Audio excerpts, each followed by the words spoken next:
Welcome to the Opinion Combination Podcast. Guys, you ready to talk a little wrestling again? Kind of resume after a 2-week hiatus, pretty much, with everything that's going on? I'm ready to go. Absolutely. After the state tournament, busy week then, and now we got Dick here, so we're ready. Yeah, we've got a special guest with us to talk a little bit about I know something we're all glad to see, the National Wrestling Coaches Association Division III tournament coming up here next weekend down in Coralville. Dick Simmons, aptly nicknamed the Fixer, one of the most versatile top tournament organizers, consultants, you name it. There's not a person I wouldn't want to turn to, to pull something off. Dick, thanks for joining us. And boy, it's been a crazy year, and certainly a crazy few weeks here since the announcement that NCAA was canceling the D3 championships again. Yep. Well, hey, thanks for having me on. And yeah, it was, this last, since about a year ago, when unfortunately we had to cancel the D3 championships in Cedar Rapids, to now it's been a crazy year, and definitely been a crazy last 3.5 weeks. For Division III championships, I started working on the 2022 championships in October. So usually about 14, 15 months, I start planning and getting stuff together. For this weekend, I've had 3.5 weeks. So it's been put on the fast track, but it's going to be a great event, and we're excited to have it here. We're excited to give the student athletes the opportunity to have a championships, to finalize their year, and just to give them some help with their mental health. And I think it's important for these students to be able to participate and compete. And I think this is going to be a great event. I'm going to be really naive. What do you actually have to do, and what is your role in getting set up for this tournament? What do you have to line up? What do you have to plan for? Logistically, the first thing, volunteers, your table workers, your security on the floor. This year with COVID, our assistants to help with the COVID testing, schedules. Then it's, and then it's just a lot of behind the scenes stuff just to make sure nothing falls through the cracks. I was lucky back in 2008, the first year we had the championships in Cedar Rapids, that I worked with Randy Boer with the NCAA, and Randy was very articulate, every little detail had to be taken care of. And I learned from him, so you do that to give them a good experience. But it's just a lot of small behind the scenes stuff. But the biggest thing is volunteers, because we'll get a group of volunteers that want to help as table workers, but unfortunately it happens every time. You get about a week out, 2 weeks out, and my schedule changed. I can't help. So you got to be able to adapt to go with the flow to find more workers. So that's the big thing. So the event is scheduled for March 12th and 13th at Xtream Arena in Coralville, a nice new venue that's already played host to U.S. Senior Nationals in October. They had another Hawkeye Wrestling Club Showdown duel there in November. You also had the girls, the Iowa Wrestling Coaches and Officials Association Girls State Tournament there in January. So the venue is one that's certainly conducive to a wrestling event like this. How big of a part did that play, just securing an arena that would be a kind of a fitting venue for something like this in the first place? Well, it's a good venue, but I'm very loyal to Cedar Rapids and the Alliant Powerhouse, the old USO, and we did everything working with the Venue Works people. We did everything we could to get it into Cedar Rapids, and then it came down to Coralville and Cedar Rapids, and then the NWCA Division III Leadership Committee, which is made up of Division III wrestling coaches, one head coach from each of the 6 regions, decided to go with Coralville. And so originally I wasn't going to be helping them just because I'm very loyal to Cedar Rapids, and I figured Coralville would have their own people to run it, but then the NCAA reached out to me, Mike Moyer, and asked if I'd run it for him, which in the end I decided to, just for the student athletes. And but they've been great to work with down there at the Xtream Arena. Luke Eustace, who is the, get his title right, sports development director for Coralville and Iowa City, has been great to work with. So it's going to be a good venue, or a great venue. I mean, it's nice. It's a lot of new bells and whistles. So it's, we'll have 8 mats in there, so it's going to be tight. There's not going to be any much extra room, but it's going to be a good venue for it. So a little background on that we kind of maybe brushed over. The NCAA obviously cut the Division III. The Division III itself, kind of, the Iowa schools are pretty much the western edge of the Division III schools. Most of them are the Iowa, and then kind of mid-east, we'll call it, and then eastern schools. So how many schools does it look like are going to be coming from the mid-east and the east? I know the Wisconsin, the Wyatt is not coming, which is a very big disappointment. Yeah, we've got 33 or 34 teams coming total. And I would say, looking at them here, about 8 or 9, maybe a little 10 come from out east. And then, the Midwest and the farthest west team will be Nebraska Wesleyan, who's still part of the American Rivers Conference. But, so we got 34 teams and about 315 wrestlers. So, but there's a few teams out east. I know Southern Virginia University is coming. So we're getting a few of the East Coast teams are coming. The big thing we had to do for this is a lot of college and university presidents and administrators wouldn't commit to sending their teams here until we could prove to them that we were doing all we could for COVID testing and the COVID issues. So that's why we're testing the wrestlers on Thursday, Friday, Saturday. Coaches, athletic trainer, anybody who's going to be in the floor will be rapid COVID tested. And fans coming in, we have a limited capacity. We get 25% of the arena, so a little bit over 1,200 fans will be allowed to come in, and all fans will be temp checked when they get to the door. And if anybody would have a high temperature, they wouldn't be allowed to come in. But we had to do a lot of things just to get a lot of college presidents and college and university presidents to commit to sending their teams out. So that probably adds an additional expense, I imagine, to the overall budget, right? Yeah. Testing? Yeah.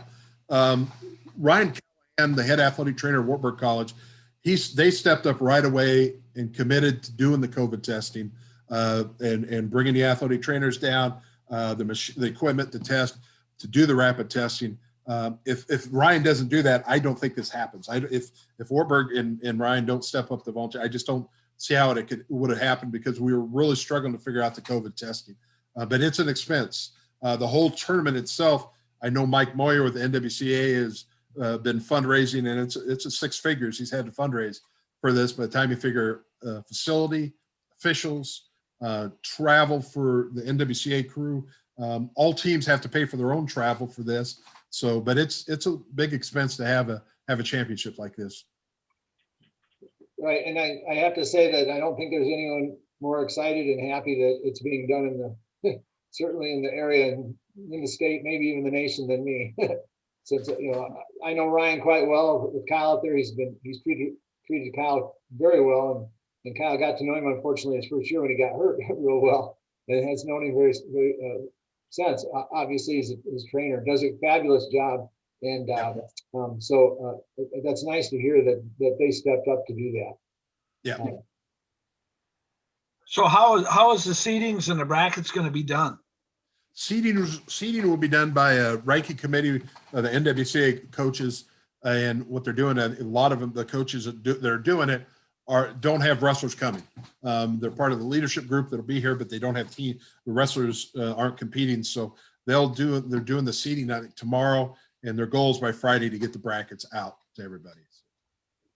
And the wrestlers competing, there's not a qualifier or anything like that, but you do have to be you have to be eligible on the roster and part of the weight management protocol for your specific program.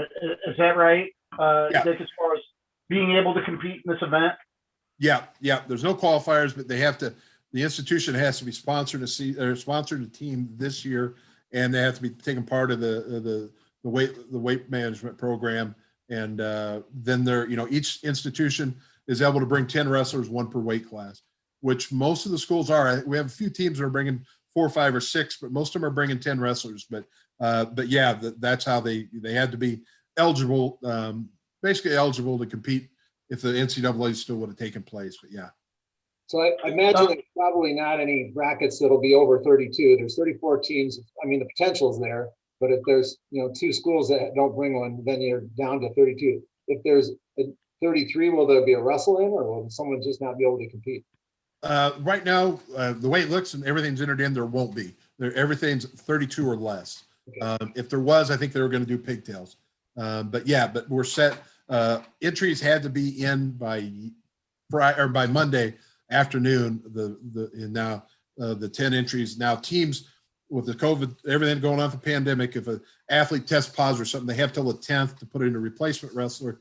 If a replacement wrestler is entered in, that wrestler won't be seated. He'll just be inserted in with the seedings. My understanding, I think they're going to seed out. They're going to vote for 12 and seed 10. So then if, say, the 7th seeded guy all of a sudden gets tests positive, can't come, they could just move up the wrestlers for the seedings. But yeah, that's how they're looking to do it. So you're with 32-man bracket. It's going to be a long schedule. How early is it planning on starting on Friday?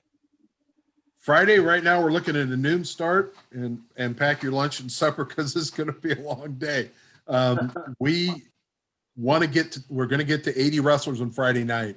We feel it's very important for Saturday to only have the 80 All-Americans left. So if on Saturday morning someone tests positive, well, they're still an All-American, because what's going to happen is, if a team comes in, on Friday morning or Thursday afternoon and they test and they have an athlete test positive, that entire team is disqualified. Now we'll do one. If they test positive once, we test them again. If they test positive, then they're disqualified. But if they test once positive, second time negative, and the third time positive, they're disqualified. And the reason that is there's just no way for us to do the contact tracing in Johnson County with everything. And we're under the guidance of Johnson County Health and the state of Iowa Health Department. And Ryan Calhoun at Wartburg's done a lot of investigating into this. And unfortunately, that's the situation we have. And so that's why we stressed today on the coaches' Zoom call, really got to start tightening up their bubble right now. They have to test before they leave their campuses to come to Coralville and bring that results with them. And then we'll test them those 3 days. But yeah, so Friday will be, we'll start at noon because you got to do the testing, and then you got to do the weigh-ins, and you have that 2-hour window before you can start wrestling. So we'll start at noon on Friday, and we're hoping we're starting at 11:30 on Friday morning. We're hoping by 7:30 we're starting into the quarterfinals and wrestle downs to get to the top 80, and then we'll kick it off on Saturday at 8 o'clock or at noon on Saturday. You mentioned 2022 being held here in Cedar Rapids as well. You have to jump through these hoops this year because of the circumstances. Is this something, as a tournament director and with all your experience, you see you might have to account for in the future when planning these tournaments as well, that this might become maybe part of the procedure and protocol here on out? That's something I've been following and been interested in. It's a good question. I'm not really sure yet, because I know talking to our group after, right after our Zoom call this morning, that the NCAA Division I group, they're still working on how they're going to do testing for D1s.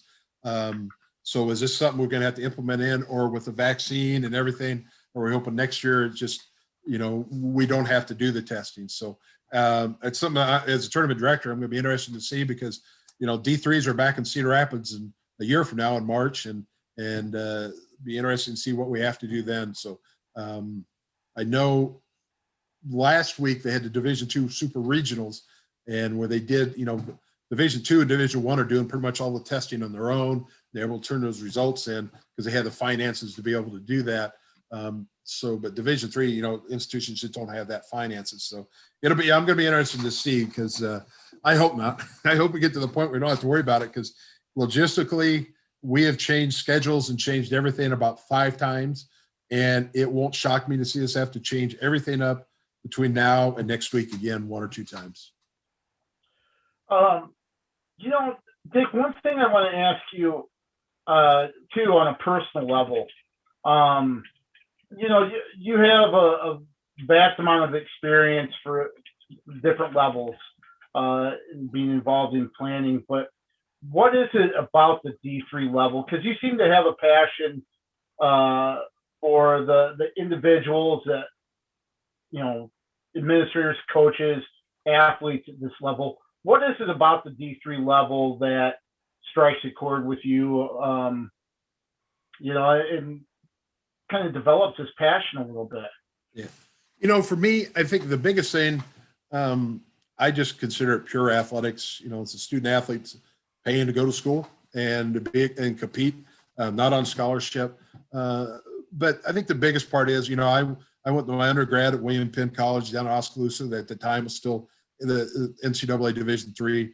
And then when I came to Cornell in '91, I just been able to work with great mentors.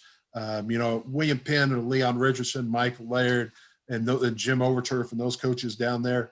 And then at Cornell, you know, I was blessed to be able to get there. Steve DeVries, who was the head wrestling coach, who wrestled at Iowa. You know, Coach, he took me under his wing. And my second year there, he's like, hey, can you help me run our big January tournament? And that just kind of started the whole process. And then I was able to learn under, you know, Steve Miller and Ellen Well and you know, the coaches we had there. And then, you know, John Cochran. When John Cochran came to the Iowa Conference as a commissioner, he lived in Mount Vernon, and John and I became real good friends. And then when he became the athletic director of athletics for Cornell, and I was associate AD, I got to learn under him and his experiences with the NCAA. And he had been a Division I, and he had been, you know, saw what it was like there and his love for Division III. So I've just been blessed to be around so many people who love Division III athletics. And then, I mean, I can't forget the student athletes at Division III, and I think probably every level you can see they're really good, great kids, but I really was blessed to have some great student athletes to work with. And for my years as the athletic trainer, with the student athletic trainers I worked with. So I just love the purity of it, Division III, and the level of competitiveness and the rivalries and everything. It's pretty cool to me. You know, we talked about, you know, Coach Briggs talked about his reaction when he found out the news last year and then this year as well. You know, for you, having that passion and then being involved directly in the tournament that got wiped out the year before, and then hearing it this year happening again. You mentioned, you know, you're kind of jumping in for the student athletes. What were your feelings when you heard that the NCAA was canceling it again this year? Yeah, I felt terrible for the student athletes and the coaches. You know, I followed all along, even though I'm not in a collegiate setting working as an administrator. I followed all fall, you know, when the committees came out and said, the NCAA said, here's your percentages. And you know, I've still got to do more deep digging into figuring out why or how the percentages were set. I know there's management councils and the president's councils with the NCAA that's made up of college administrators, presidents, and athletic directors who made that decision. It wasn't the NCAA headquarters in Indianapolis that made it. It was the administrators and people on those committees. But I was brokenhearted for the student athletes, the coaches, the families. You know, Dick sitting there, his son's having a great season at Wartburg, and just to not be able to walk out in the mat or in the basketball court, you know, for these winter athletes, and in the fall, it just tears at your heart, you know. And when I look back and the emotions that were at the time, the USA Center, now the Alliant Powerhouse, when we had to announce that everything was canceled that Thursday afternoon, and seeing the kids just crash and coaches just drop to their knees and with emotions, it just, you know, brought back a lot of bad memories. And that's why when this opportunity came around to host this and to help run it, I had to do it just to give these kids something that they can say, I was an All-American. I was a national champ. I was able to finish my senior year, junior year, whatever year, and compete in the final weekend. So that's what was just very important for me. Yeah, that's awesome. So March 12th, the tournament will begin. That's Friday, Saturday, the 12th and 13th. Xtream Arena in Coralville, Iowa. Tickets, I believe, can be found Xtream Arena website. $41 all sessions, $24 single day. So all sessions, you can save a little money. You can also watch at flowwrestling.com. One of the things that came out here, lastly, Dick, tournament costs estimated about $100,000, according to the National Wrestling Coaches Association. And they actually had an opportunity for those individuals that wanted to support wrestling that could contribute and help donate to fund this tournament and defray the costs a little bit. Is that still an option for those individuals that are watching that might be able to donate and help with the costs, so these guys have that end of the year opportunity? Yeah.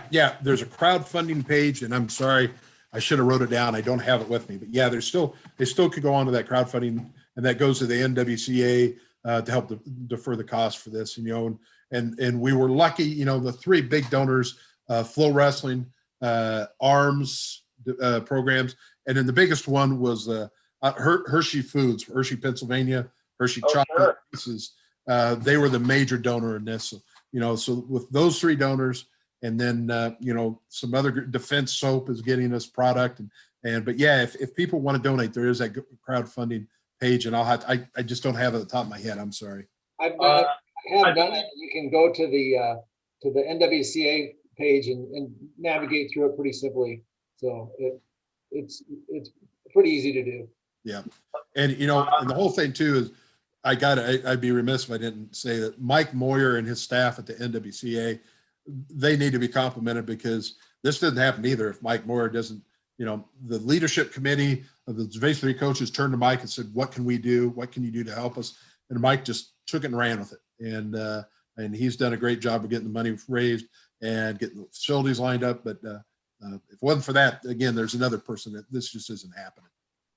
And we'll make sure to include the link when we post this podcast as well. I'm looking at a page. It looks like an action page, thatcauseview.com on the NWCA website. So if you want to help support these individuals and contribute in a way, are you still looking for volunteers? Or do you pretty much have that locked up? Or if somebody wanted to volunteer, could they still have that opportunity? Yeah, I'm still looking for volunteers. They can reach out to me. They can send me a direct message on Facebook or my email at dickrsimmons65@gmail.com. We still are, because with how we have to set up table workers, we're using Flow Wrestling Arena's program, and I've got to have tappers. And so that brought me 8 more people in. And then we're bringing in extra workers just so we can give breaks, because like I said, Friday is going to be a long day. So I'm going to have extra workers there. But yeah, anybody's still looking to volunteer, reach out to me. We can find something for them to do for sure.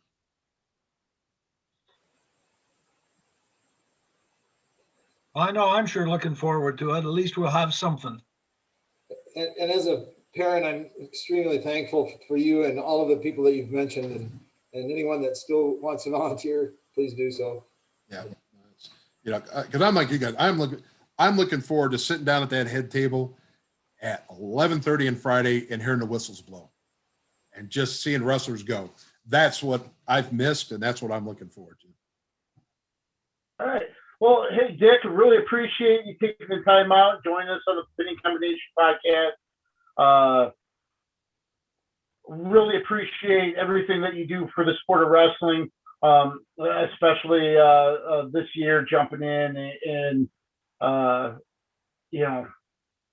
contributing and kind of taking the bull by the horns and allowing these D3 competitors a chance to have that end of the season championship that they deserve, and would have been a pretty big disappointment to not have 2 years in a row. So thank you on that. Thanks for joining us. Hey, appreciate it, guys. Appreciate your support. the sport of wrestling and for Eastern Iowa athletics. You guys do a great job. Right, thanks. And Yeah, again, thanks. that's the NWCA championship for the Division III competitors, March 12th and 13th at Xtream Arena in Coralville. So you can check all the American Rivers Conference wrestlers and teams there, as well as some others throughout the country and the region. So looking forward to that. And yeah, Big Ten released their pre-seeds earlier this week. And I don't know, I'm not really too surprised with how things kind of played out there. You know, Iowa has leads the way with 4 number ones. Spencer Lee, Jaden Ironman at 41, Marinelli at 65, Kemmerer at 74. You know, 9 out of the 10, third or better. Of course, the Big Ten getting 76 automatic qualifiers this year. Let's see, I think the majority of them getting 7, a couple with 6, and then 1 with 5. Now, I have to say, KJ, that's very confusing because the NCAA in wrestling, they seem to make nothing easy. And I thought the same thing, that there was 7 and that sort of thing. But if you look at the qualifiers, there's a line below it that says the automatic qualifiers, and then it doesn't count the champion for some reason. So you have to add in the champion to each one of those totals. So it's actually there's actually one more than what states on that. I did not realize that. Yeah, you know. Wow. Like Why wouldn't you just go with the bigger number and include them in the automatic qualifier? So instead of 7 at 125, you'd make it 8. What? Yeah. Why? What's the point of that? Well, it's the NCAA, right? For no reason. Come on, really? Geez. So add one to those numbers. You know, you can see down below the automatic qualifier, and then you add that one additional one. It's like, come on. Okay, now what I pulled up was 8 qualifiers for 125. Is that the correct number, or is it 9 then? It's 8. Okay, because so at 184 you have 8 qualifiers.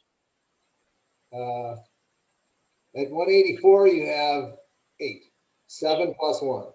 Okay, because that's what I pulled up was what actually is qualified. Right. All of the weights are 8 with the exception of 49, which is 7, 97 is 6, and 285 is 7. So if I'm reading that right, but because it's the pre-allocation, and then you have your automatic qualifiers, which are the champions, and it's like, come on. So when you look at that chart, add 1 to every number on that chart. That's the champion. So, wow. So yeah, nothing's easy. With the NCAA. Yeah. Right. But yeah, you know, looks to be Iowa's to lose again. Iowa's going for their 37th Big Ten title. You know, Penn State, Michigan, 2 teams that will probably be right up there. Penn State has a couple weights where, you know, if you just look at how things would play out, you know, say 25, for instance, Spencer Lee outscoring Robert Howard by 20 team points is not out of the question. That's hard to make up for Penn State, because there aren't going to be very many instances where a Penn State wrestler is going to outscore an Iowa wrestler by 20 points in another weight class. And of course they have another drop off, I think at 49 as well, with Bo Bartlett and Max Murin. Michigan, you know, they're not having Stephen Michich at 33. really changes the complexion of their team title hopes, I think. That's a tough one there, even though Jeff Medley is seated 6th at 133. I mean, do you guys see this is pretty much Iowa's to lose, and even as good as Penn State, Michigan could be, it's still probably not enough? I'd agree with you because even if you go by the seeds alone, Iowa's way out in front, and they would really have to fall on their face. How is somebody like your third seed going to fall off the pace and not score very many points?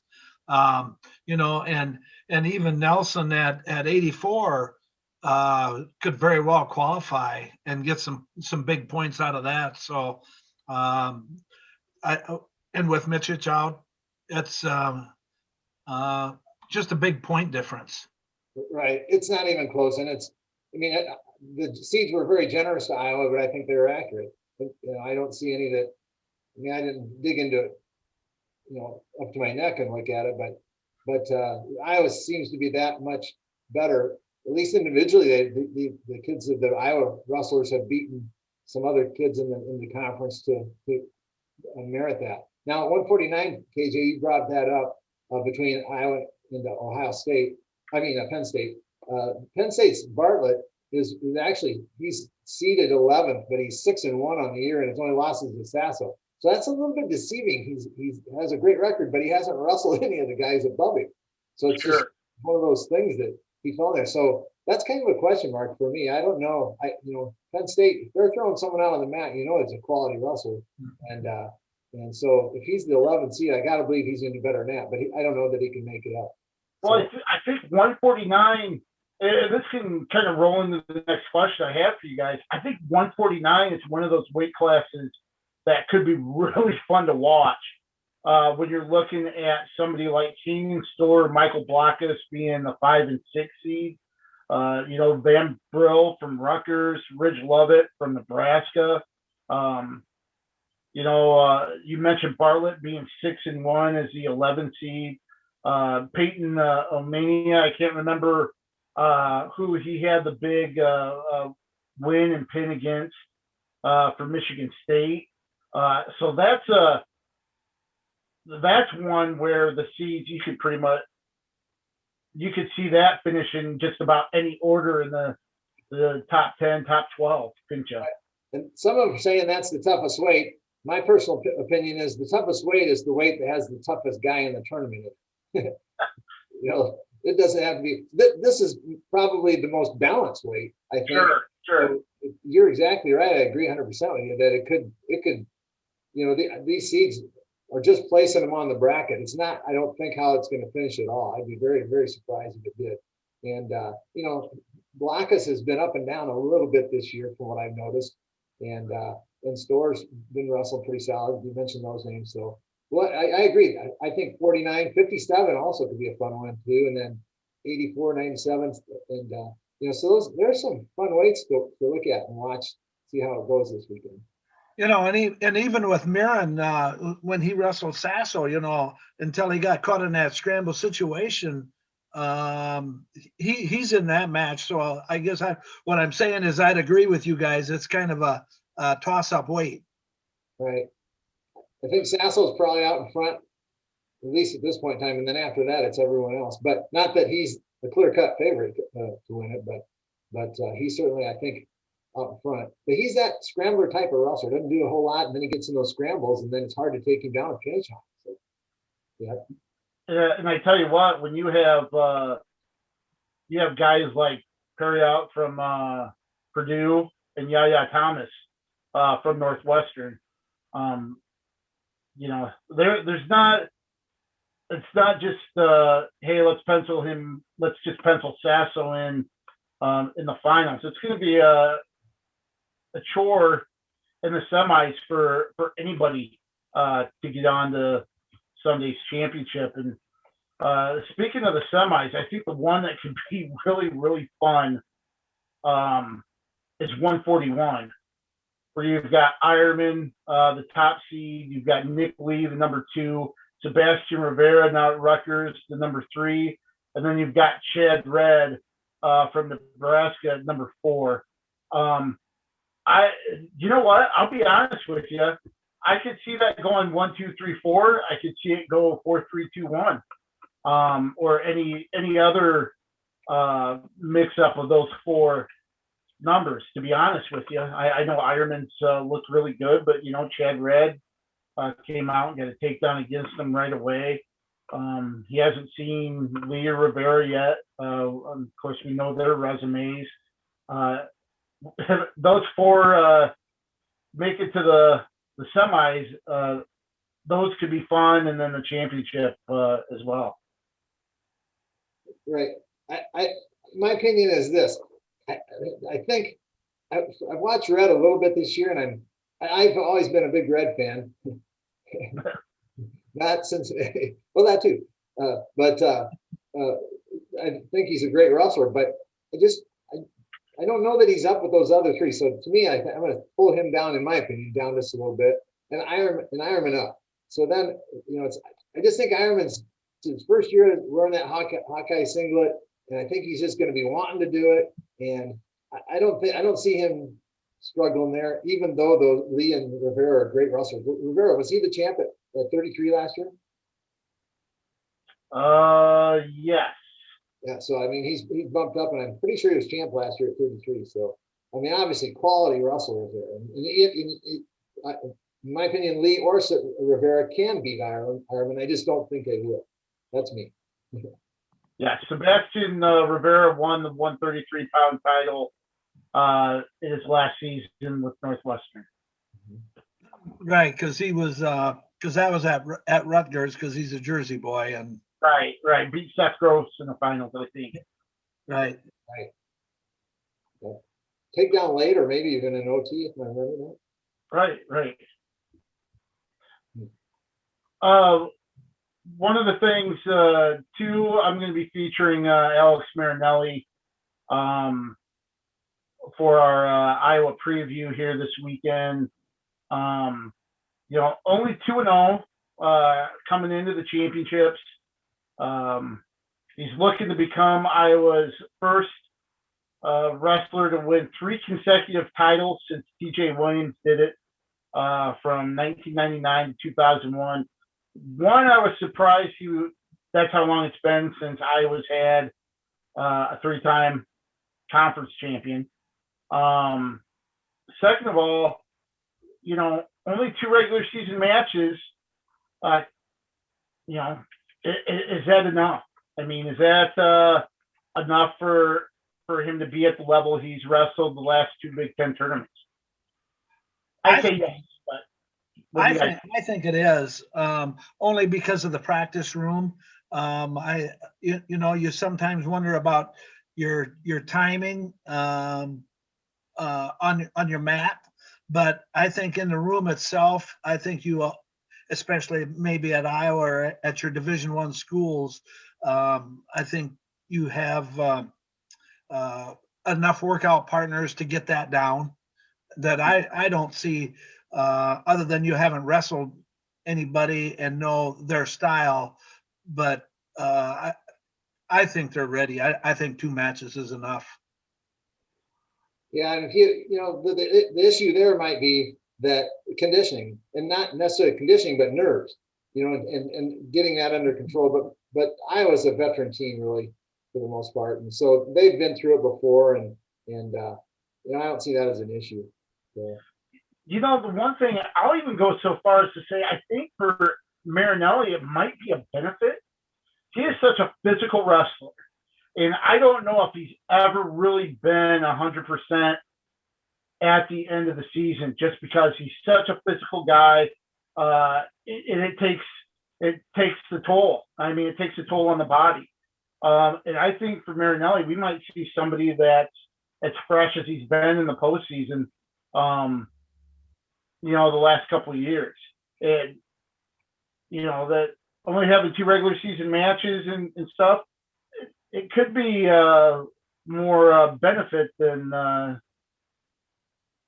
problem for somebody like that. Kind of see his weight class as being, to me, he's heads and above everyone else when he's on, and so. Right. And the other thing is, he's, speaking of being so physical, he's probably got less than 8 matches in his career left. Yeah. Yeah. Even though he might be back Right. here, but yeah, like you said, in the postseason, he's not, or I'm sorry, press conference earlier this week. I asked him about a third Big Ten title, and obviously that's not his goal. But he knows 9 matches from now to being a national champ, and that's what he's focused on. Going 1-0 9 straight times, pretty much. So he realizes kind of where they're at. And it'll be interesting to see how, Iowa hasn't wrestled for a month. And even a couple of those weeks or a week and a half, they weren't practicing together at Carver. So it'll be interesting to see how it goes, but I don't think it's going to be a stumbling block this weekend at all, or this postseason. Okay, so I had a question for you guys, and this might be a good time to insert it since we've kind of dissected a few of the weights here. So Yep. of the 10 number 1 seeds in the tournament, which one do you think has the greater potential to not be a champ? Like, for instance, I'm guessing you're not going to say Spencer Lee or maybe even Steve. Gable? Yeah, so I'm going to probably, so maybe we're down to 8 now, and maybe there's a couple others in there as well. But have you had does anyone, like, for instance, I'll go kind of some of my thoughts. I have to say I'm a little nervous at 49. I don't know why. I don't have any basis for it. I just feel like, that I'm not actually not 49. I mean, I guess the potentials, let's go with that. Potentials are 33, 49, 57, 84, 97. Slight potential at 41, like we talked about. And some people are, I don't know who's saying it, but I've been reading, some people are saying that 74, and I'm saying no way at 74 personally, but with Cameron. But so I guess I'm gonna go with 84. That's my pick, 84. I don't think Brooks is gonna be the guy that can do it. We'll see. Really? Let's say ye. For me, I think 197. Ah, KJ, you took mine. Okay, well, you can have Schultz. You can have. No, you 97. go ahead and finish. Well, I was just going to say, not necessarily because the field is extremely deep, but I think the gap between Schultz, Miles Amin, Warner, and even Cappy, I don't think there's much of a gap there. And the one person I probably like more than anybody is Miles Amin. Being up a weight, I don't think is a problem. But I for some reason, I just see him coming out on top, and that would just take Schultz out of the mix then. Yeah, and I went with 97 as well. I guess I just kind of like you, KJ. I just think all 3 of them were so even that I think any of them could come out of that. Actually, my second choice then was 57 with them. I guess the top 3 with Lee, Young, and Deacon. So I just think that could be another one of those toss-ups for me. Right. And with 97, they tend to wrestle matches close. So when that happens, anything can happen. So, and 57, when you have those quality of kids, same situation. Get to the end, and anyone can win it. So. Now, and hasn't Young beat Deacon out the last few times? Not that it would make a difference this year, but that's been a couple years ago. Yeah, he beat him by tiebreaker, I think, in the tournament last year. maybe. If I'm 2 years ago, he beat him in a tiebreaker 2 times. Was it? Okay. Or was that Deacon you're talking about? Yeah, wasn't that Young and Deacon? Yeah, and then, so he's beaten him, but that was a couple of years ago, I guess. Right. And then he beat Lee in the tiebreaker, I think, last year. So that very possible. But Caleb, and he's been wrestling a little bit more wide open, more offensive this year. So that bodes well. But if he tightens up and goes back to keeping it close, again, anything can happen. So I'll switch it on you. Who is your sleeper? Somebody maybe not in the top 3 or 4 seeds that you could see being in the finals or winning it come this weekend. Being in the finals or winning it, whichever one you feel comfortable mentioning. I'll start if you want me to. Yeah, go ahead. I'll say Taylor Venz at 84. Oh, I just picked him. Okay, good choice. Okay, you guys. I'm just budging ahead and taking everybody's answers here. I'm sorry, but we're thinking alike. And to be honest with you, going back to 149, I could see, somebody like,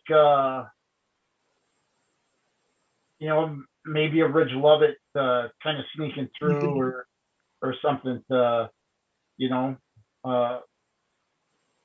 know I said top 3, Kendall Coleman from Purdue is somebody at 57 that,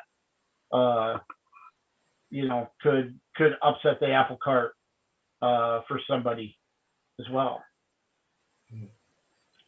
Yeah, like your 97 as well. That could be, Davison's not wrestling bad for Northwestern. Whether he could make the finals or not, he'd have to go through a couple guys, but it would still keeps everything so close. Right.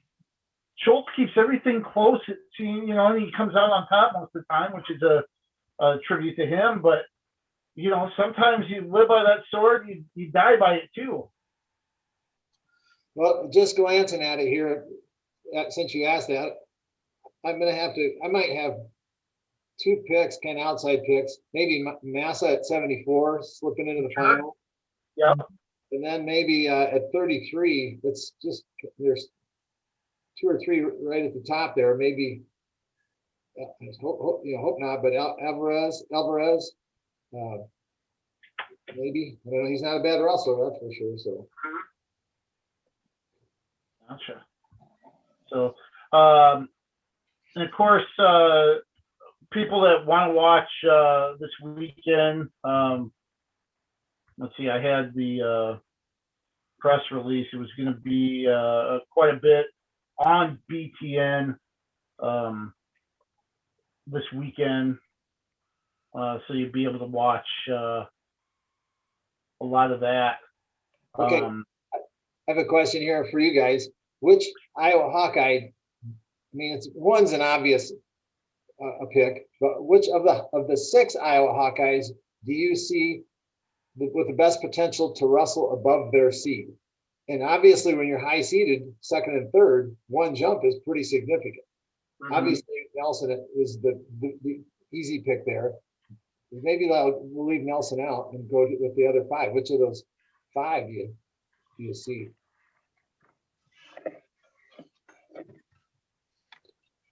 Boy, I guess my first thought is Warner.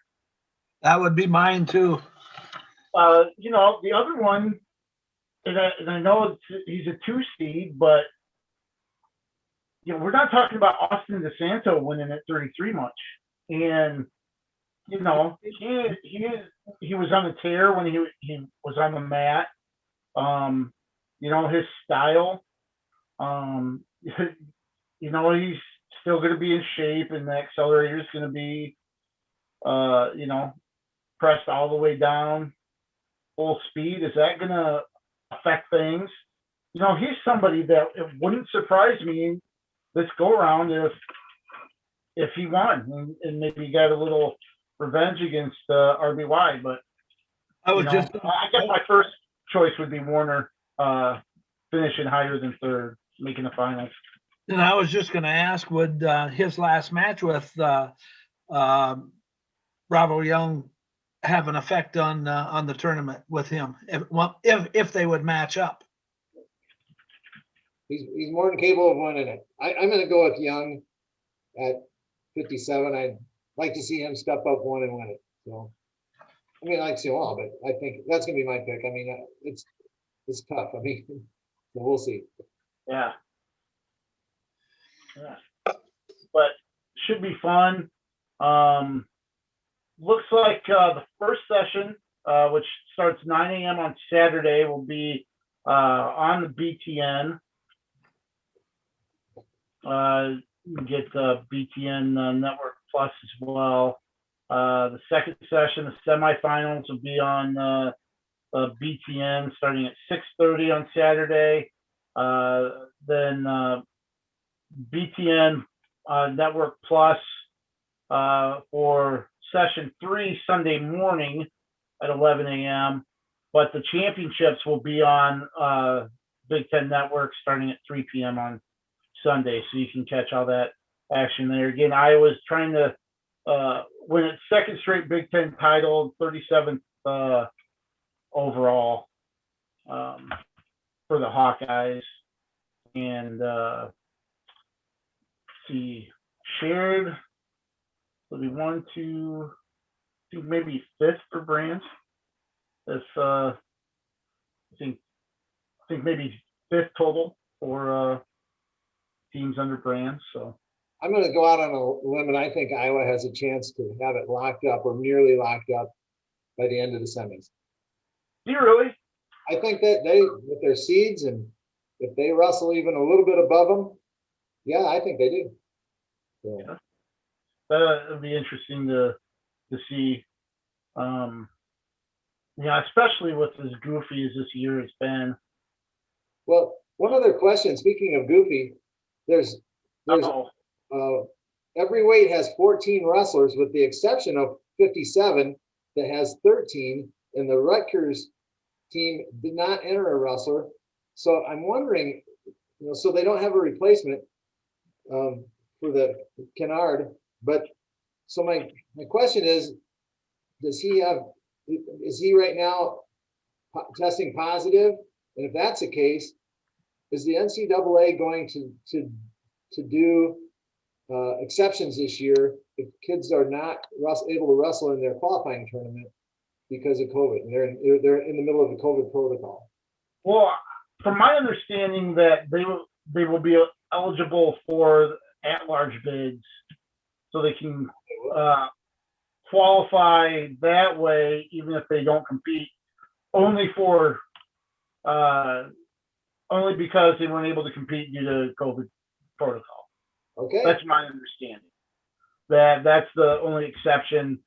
So, you know, obviously with injury defaults, you know, you've seen it at various times where kids will go out there, whistle blows, cut it. So they made weight, they entered and defaulted out, so they were still eligible for the NCAAs in, you know, the following week and a half. So my understanding is that's why this is in place, for those individuals in COVID protocol to still be eligible for the NCAAs, and that's the only. That's good. It doesn't look like it's happening much in the Big Ten here, but I don't know about the other conferences. I didn't really dig into it at all. And Iowa has won, to answer your question before, has won 5 titles under Brands. 5, okay. All right. So they're going for this. 8, 9, 10, 15, and 20. Yep. All right. So, interestingly, this is something that doesn't have anything to do with the price of bread, but the last time the Big Ten championships were in Penn State, was the year before I took over at covering college wrestling.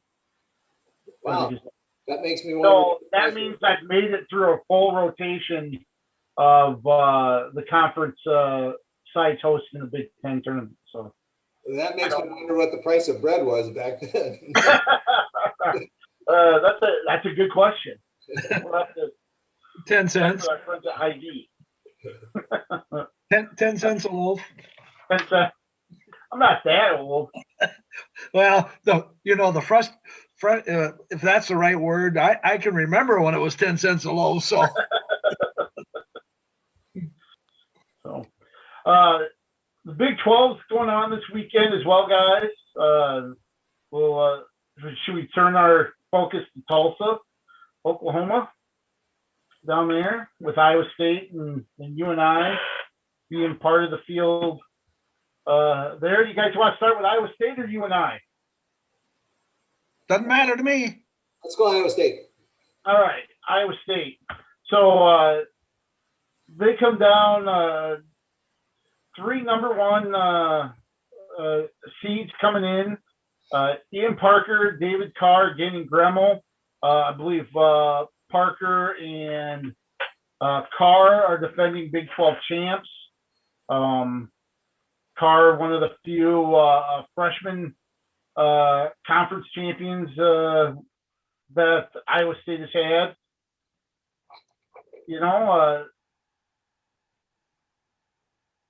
Could Iowa State, UNI, make a run in Oklahoma State here? I think Iowa State would have a better shot at making a run. I don't know. It depends on the rest of the field, actually, and I'm not real familiar with some of the other schools. So, but as the seeds go right now, if both schools were to wrestle to seed, each would have 5 qualifiers.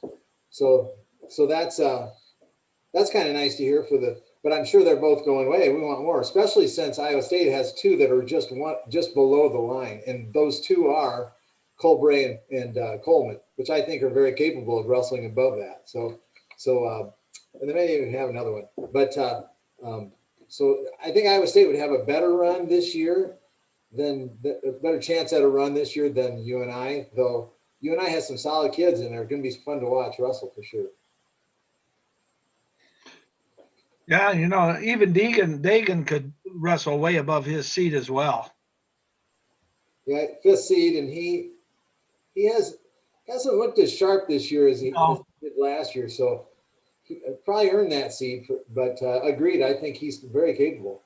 Gets that length going. Holy cow! Yeah. Excuse me. Now, Dick, I'm looking at the Iowa State's press release here. Now, do we have to do the +1 with automatic qualifiers there, or do they have that before I start spouting off on the qualifiers for the Big 12? You know what? You're right. I don't think I did that. So let's look and see. No,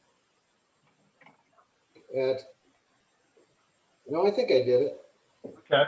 So at 97, there's the Big 12 is showing 4, add 1, 5. So okay, so they have it added in already. So 125 will have 5 qualifiers. So 133, 149, 165, 97 in heavyweight, 184, 74, and 41 will have 4, and then 3 at 157. So looking at the pre-seeds for Iowa State, Kyson Turkina, number 7 at 25, followed by Zach Redding, who's also 7. We mentioned Parker being number 1, Dagan being 5, Carr being the top seed, Isaac Judge, the number 5 seed.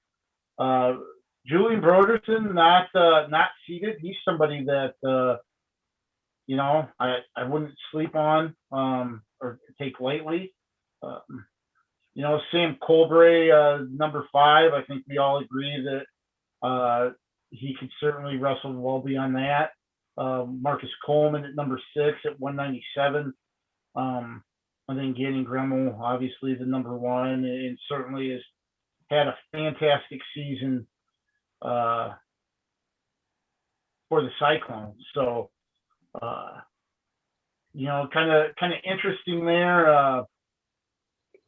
You know, just how good Gremmel has been this season. You know,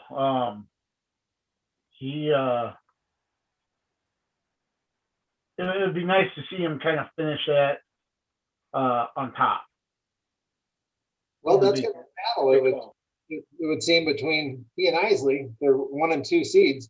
So that, you know, both Iowa high school kids. So be nice to see how that one finishes out, and wish the best for both of them. Yeah.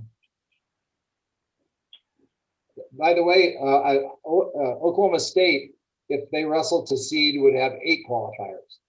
8? 8, yeah. Yeah, and that's unfortunately they have a couple guys out, including Cade Brock, who suffered another season-ending injury. We talked about that earlier this season as well.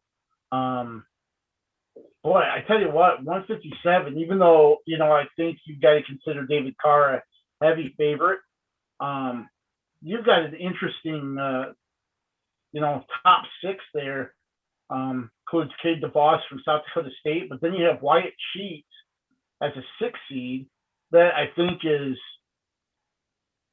you know, a little bit tougher and certainly is somebody that could wrestle in the finals. That stuck out to me as well, KJ. I thought that was I hadn't looked too deep into it to see what his season was like, but I agree, for him to be at 6th seed, I was scratching my head on that one. Yeah, so that could be kind of interesting.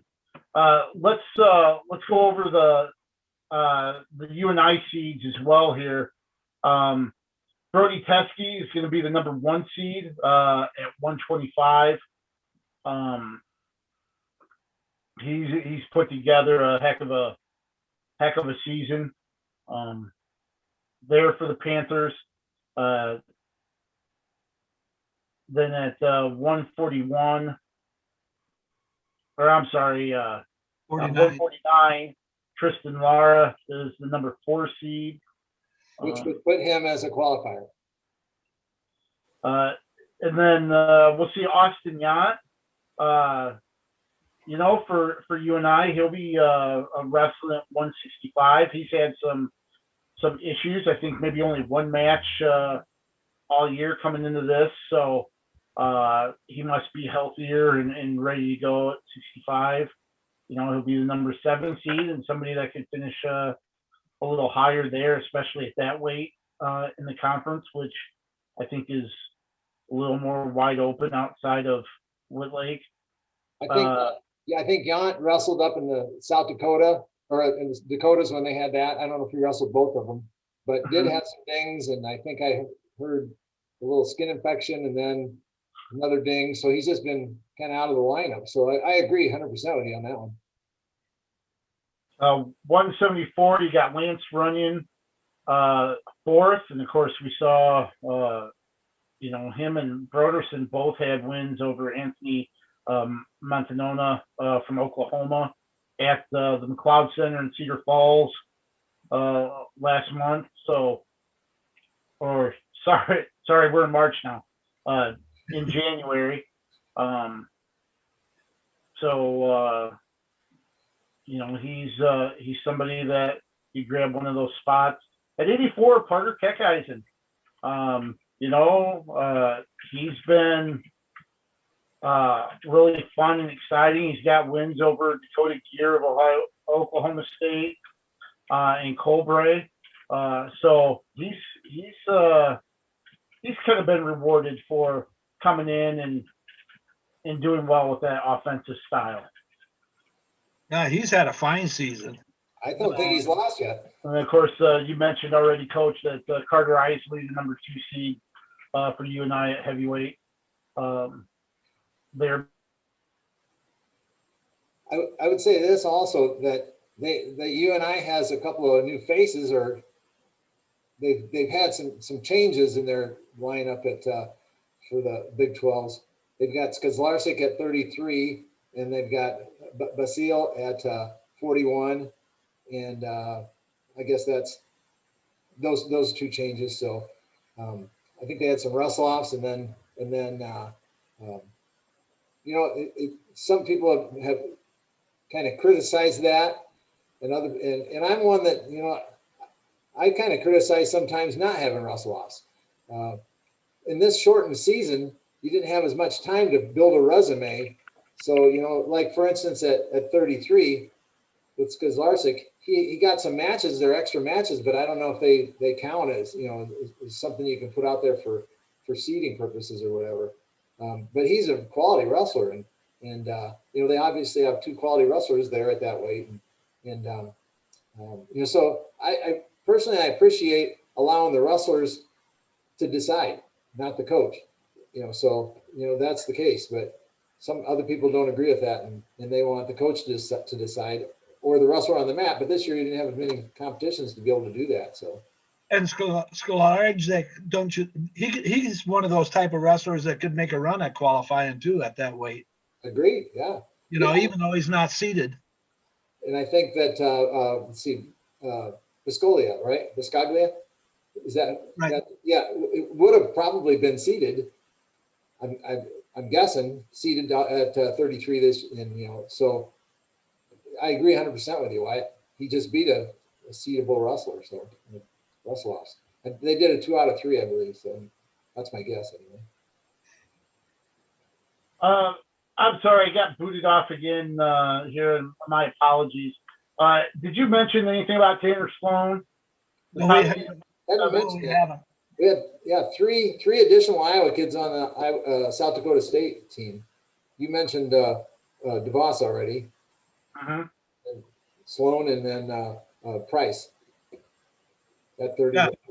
And Zach Price is third at 133. Okay. Yeah, Johnston Prep, of course, and DeVos is a Southeast Polk, and of course Tanner's from our neighbor up north, Al Burnett. Number 1, 2. Yeah. And Sloan, a finalist last year. Actually, interestingly, runner-up to Noah Adams from West Virginia, who's the number 3 seed. So, be interesting to see how that plays out. I believe, if I remember correctly, in Omaha, during the freestyle competition there, before the season really got underway, I believe Sloan eventually lost to Noah Adams, even though it was freestyle. So, Sloan kind of the top dog here at 197, and be interesting to see if he can finish that out. Well, that'd be great to see all 3 of them being able to qualify, all 3 of those South Dakota State kids. Any other thoughts from here? Do we want to kind of mention like what we did with the Big Ten?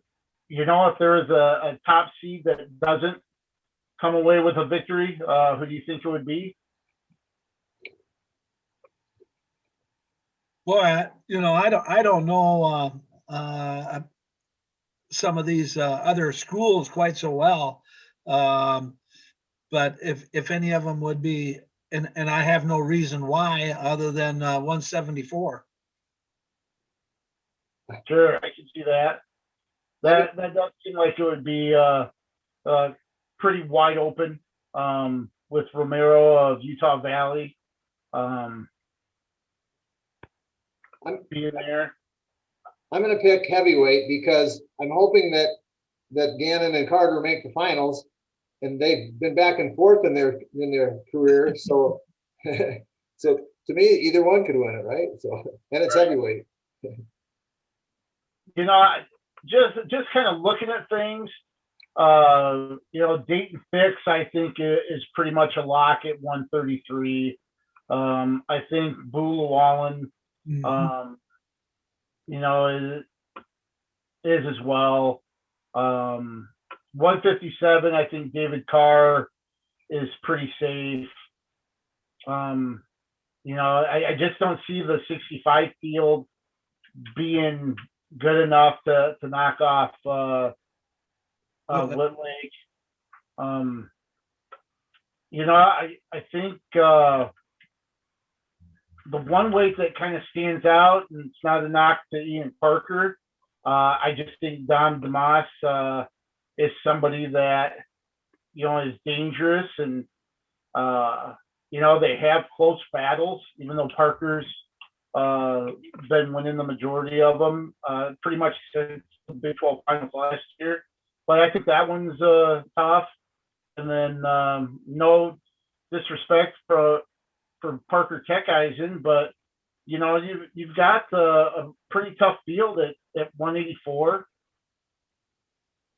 You know, with Dakota Gear and Colbray being there, Samuelson from Wyoming, and then 97. You know, you've got you know, Sloan has been very, very good, but you've got Noah Adams, who's defending conference champ and has beaten him before. AJ Ferrari, you know, is pretty explosive. Jake Woodley's solid. But I'd have to go with 41 just because I could see Dom DeMoss coming away with a victory there, and kind of getting a little revenge on Parker.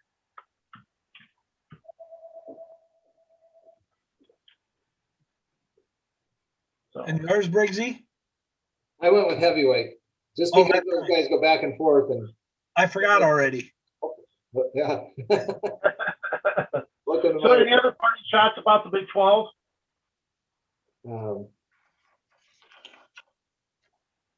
Nope. No? All right. NAIA has their championships this weekend as well, correct? Yes, they are. I'm headed down there tomorrow. And where is that at, Wyatt? Wichita. Wichita. Okay. And Grandview's going for number 10? 10 in a row? Yeah. That's unfathomable. I was going through them yesterday, and of course NAI is slightly different than the NCAA. You know, where they qualified 12. They qualified 2 at 49, 57, and 65, and then nobody at 197. Really? Is it a qualifying, or does the coach appoint? Because they did 3 different weights there, and they obviously didn't have a 97. It's they have qualifiers during the year. Throughout the year, okay. It's not just one qualifier, it's qualifiers during the year. So they may have qualified a 97 pounder during the year, but they're taking the 49, 57, and 65. The backups, you know, and all 12 of them are seated 4th or better. Wow.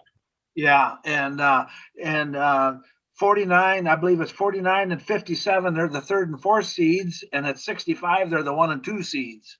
So, you know, they're after the first round or so, they may have it locked up. That's what my comment was going to be. Is the biggest question is, will they have it locked up before the semis start? Yeah. Yeah. They're pretty solid. But then also for Graceland, you have the returning champion and Brendan Swafford as well. So, and he's a 2-time All-American as a returning national champ besides. Well, it was nice that they got their national tournament in last year before everything shut down. I don't know if the NAIA would have shut them down or not, but so Grandview has 7 of kids ranked 1st or 2nd. So it's yeah, they might as well just phone it in. Yeah. Yeah, exactly. Although it's a fun trip to go down there. So. Oh yeah. And that's a nice facility. I like that, and Topeka as well. I think they're both great facilities for that type of a tournament. You know, do you think that gets overlooked a little bit? Just exactly what Grandview has done, national scale, just because it's NAIA, not NCAA, that some people just might overlook it a little bit because it's different. Because what Nick Mitchell has done there has been absolutely amazing, and what they've been able to do year in and year out. It just seems like it's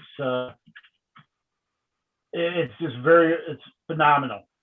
I mean, there's no other real way to kind of put it. I think it's been overlooked for the simple reason, and I don't know if this is the proper way to say it, but since it's a lower division, I would say that that's probably why it's overlooked. It's not your NCAA Division I type team or division, and so that's I guess I would say that's why it gets overlooked a little bit, because he started that program 10, 12 years ago, and it took him three years to win a national title, and hasn't turned around and looked back a bit yet. Right. That's what I'm saying. It's just phenomenal the way they've just been able to continue to reload year in and year out. And as you mentioned, sometimes having maybe the top two in their division in their own room. I would say that this is I would agree 100% with you, but don't just stop there. I think Division II and Division III as well. It's a kind of a good segue into my comment that the best wrestling meet I saw this year happened last weekend between Co and Loris. It was so fun to watch that meet. It was just fabulous. And I don't know how many people could tell me who won the meet right now or what it meant and that sort of thing. It's just those lower divisions just don't seem to get it's like in the NCAA, we're just going to cancel Division III national championships and who cares, right? So, I would agree 100% with you that it might get overlooked. Certainly there's been a lot of in the wrestling world kudos towards Coach Mitchell and the accomplishments his athletes have had. So at Grandview. Anyway, that Co, I don't know if we want to go that direction or not, but sure.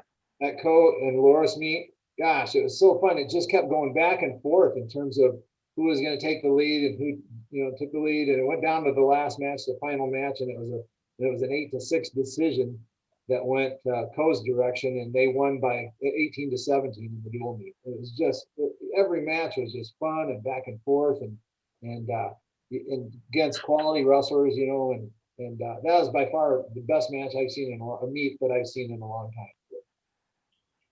Yeah, heck, I know it's cliche to say every point counts, but that's one of those situations where it literally did. It going right down to match points scored, right? Right. Yep. So ended up being bonuses. One bonus point was the difference, I guess. Huh?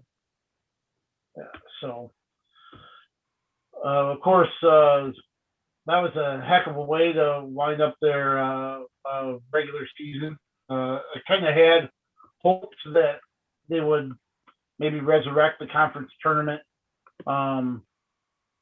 Even though they didn't have their regional, but as we talked to Dick Simmons earlier in the podcast, at least they're having their chance to wrestle in the year-end tournament sponsored by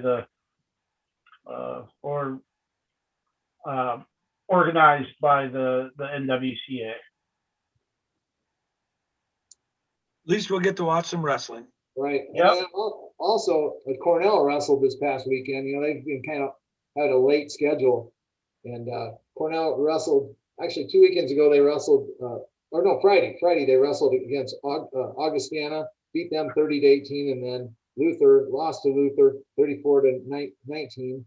And then on Sunday they wrestled. They were supposed to go up and wrestle Augsburg and I think Morehead State, but Morehead State pulled out and because of COVID, I'm guessing. And then when they got up there, I was getting ready to watch it, and it didn't start for about an hour. And they said it's been delayed, and eventually they started it, but they didn't hold a dual meet. They didn't keep score of the dual meet. They just had I think 15 matches. There was originally like almost 30 matches scheduled, and they ended up just only doing half of those.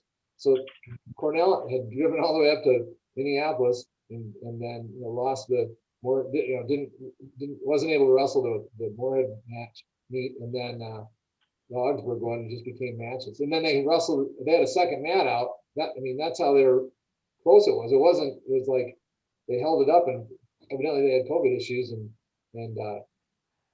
I'm like, how did this happen? Evidently they got their test back from the day before after weighing or whatever. So there was a couple that might have been positive or whatever. So anyway, just that COVID. Yes. Well, the other big thing this last weekend, Upper Iowa wrestled at the Super Regional. As a team, they finished second behind St. Cloud State. So probably about as good a showing as you could have. From what I could tell, 4 national qualifiers for the Peacocks. Tate Murdy at 141, Eric Fott 49, of course Chase Lensman at 157, and then Zach Rigg at 197. Surprised you that maybe they didn't get a few more? Well, I don't know if you can be surprised when they limited it to the top 2 plus some wild cards. So they had the 3 automatics, and then Fault was a wild card. And I guess I haven't been able to figure out why they've limited it to what'd you say, Dick, 135? And some of those brackets I went through and looked, and they're 11-man brackets, which means some of those kids will not wrestle, could lose all their matches and be an All-American. I guess it doesn't make sense. Wow. Yeah, that doesn't seem right there, but Yeah, they had 2 weight classes are 11. 149 has 15. Then everyone else is in between there. And I added it up 3 times, and it only came up to 132 wrestlers. So to me, there's 3 wrestlers that, if their 135 was their number, I don't know why they're short 3. But right. Scratching my head. It's NCAA. Yeah. That could be the answer to a lot of things. So, For a new government. we'll see how those 4 play out. Just a couple other names, and I'm sure I'm probably missing some as well. But Josh Pertillo of Nebraska Kearney was an at-large pick for, as I mentioned, Nebraska Kearney at 125. His brother, the number 1 seed, his twin brother's the number 1 seed at the NAIA tournament, 25. Yeah, and I think that were they All-Americans the same year, maybe 2 years ago, I want to say. Whenever the last year the D2 championships were here in Cedar Rapids, I think they both finished their seasons as All-Americans. So that was pretty cool. Yes, it did. As well. And that tournament, the Division 2s is in St. Louis in 2 weeks or a week and a half. And of course, his Nebraska Kearney teammate Matt Malcolm, everybody will know, I believe, from Glenwood. Is that correct? Right. Yep. So he was an at-large at 160, 165 as well. Right. He was the number 1 ranked kid, so he must have gotten upset. I saw that he was at large. So. He upset in the semis there during the Super Regional, and was he a national runner-up last year? I remember. Might have been. That sounds right. You notice anybody else? I really didn't see anybody else from Iowa schools there in the D2 field. Other than I didn't see one either. Yeah, So we'll keep an eye on that. They're heading to St. Louis for that, and of course, as you mentioned, the Peacocks will have 4 qualifiers down there. So, It just dawned on me, I said Malcolm last year, it would have been 2 years ago. 2 Yeah. years, yeah. NCAA. Any other party shots before we close things up? And I don't have any. No. okay. I just wondered, when you shave, do you guys go from right to left, or do you work from outside to middle? Outside the middle. Outside to middle? Yep. I'm an electric razor guy. What? I'm an electric razor guy. Oh, okay. Something I just noticed today that I shave from the right side to the left. I shave the entire right part of my face, chin, and then my left side.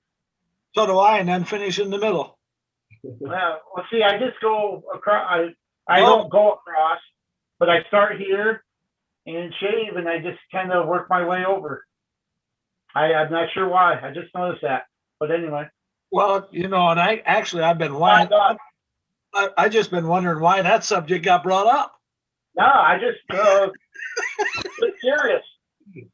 Might as well be a fun way to end things up. So, all right. So for everybody looking for wrestling action this weekend, you've got the NAIA championships at, where is it again, Wyatt? Wichita. Wichita, Kansas. Okay. Then you got the Big 12s in Tulsa. You've got the Big 10s in State College / University Park in Pennsylvania, Bryce Jordan Center for Penn State. We'll talk about all that next week and dissect who might be heading to the NCAA tournament at the D1 level and all the results. So again, Briggsy, thank you. Wyatt, thank you. Nathan Ford, thank you for all you do for us. And Wyatt, send us home. Let's keep wrestling on the move.